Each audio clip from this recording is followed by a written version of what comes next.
My name is Miranda and welcome to another video. Also, if you're wondering why the background's a little bit different, I can actually film in my room now thanks to my new camera stand. My dad gave me one of his old camera stands, so now I don't have to stack my camera precariously on top of boxes in a random room in the house. I can actually film in my own room. Alright, so for today's video I will be doing my December reading wrap-up, and in December I read 3 books. Yeah, definitely not what I had hoped, but 3 is still better than none. Alright, so the first book I finished was Fury Born by Claire Legrand. I know I've been reading this in September, I finally finished it in December. As I said before in my Magical Readathon video, it's not that I disliked this book, it's just I had a lot of other reading I had to do instead, so this book kind of just went to the bottom of the pile. I have, however, now finished it, and I have to say I really, really liked this book.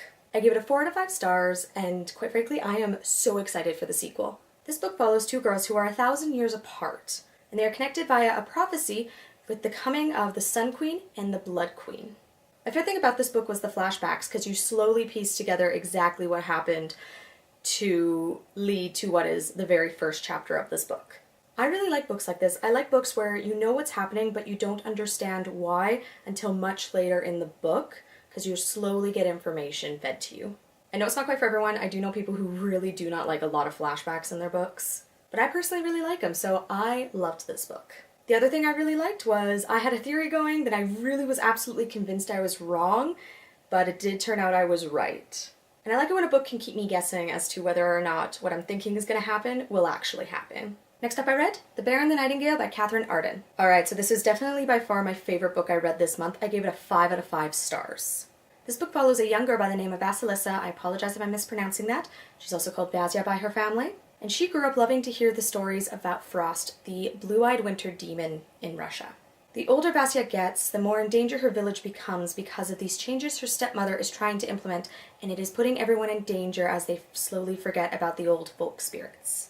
Vasia then takes it upon herself to do everything she can to protect the village that she loves and her family. So like I said, I absolutely loved this book. I loved the writing style, I love the storyline, I love the characters.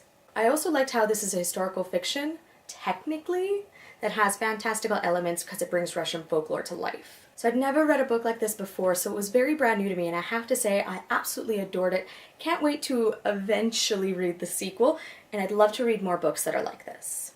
When that will be with all my dissertation reading I have coming up, we shall see.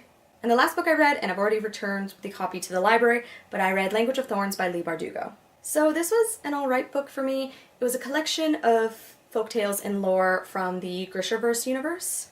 I gave it a 3 out of 5 stars. I liked a couple of the stories. I really didn't like a few of the others. It was just a big mixture for me. So because of that, I gave it a 3 out of 5. I enjoyed it. The illustrations were pretty, but I will say, however, that the last story is probably my favorite. It was also the longest.